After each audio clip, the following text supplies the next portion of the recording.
James and portal அப்படிங்கிற இந்த 2 பேரு பூச்சிகளோட தூங்கு முறையை பத்தி ஆராய்ச்சி பண்ணியிருக்காங்க. ஸோ அப்படி அவங்க எறும்புகளை பத்தி ஆராய்ச்சி பண்ணும்போது எறும்பும் தூங்கும் அப்படின்னு நமக்கு ப்ரூவ் பண்ணியிருக்காங்க.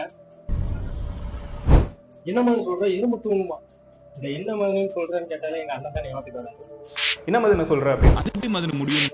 சரி, அதோட நம்ம கண்டென்ட் போடுவோம். என்ன மாதிரி சொல்றோம் எறும்பு தூங்குமா அப்படின்னு தூங்கும் அப்படின்னு ப்ரூவ் பண்ணியிருக்காங்க. எறும்பு தூங்குமா? இதுக்கு முன்னாடி எறும்பு தூங்கி நான் பார்த்தது கிடையாது. நீங்களும் பார்த்துருக்க மாட்டேங்கன்னு நம்புறேன். ஸோ ஒருவேளை பார்த்துருந்தீங்க அப்படின்னா மறக்காம கீழே கமெண்ட் செக்ஷன் கமெண்ட் பண்ணுங்க. நான் பார்க்குறேன்.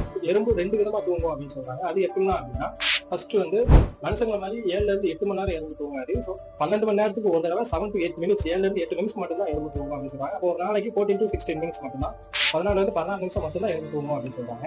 இன்னொரு வகை என்னன்னு கேட்டீங்கன்னா ஸோ ஒரு நாளைக்கு 250 தடவை எறும்பு தூங்கும் அப்படின்னு சொல்றாங்க. என்ன மாதிரி சொல்றேன் எறும்பு தூங்குறதே அதிசயம் இல்லை. 250 தடவை தூங்கும் சொன்னா எப்படி மாதிரி நம்புவோம் அப்படின்னா இதையும் அவங்க ப்ரூவ் பண்ணியிருக்காங்க. என்ன அப்படின்னா ஒரு தடவை தூங்கும்போது 1 நிமிஷம் மட்டும் தான் அது தூங்கும் அப்படின்னு ப்ரூவ் பண்ணியிருக்காங்க. இப்போ 250 தடவை அது தூங்கும்போது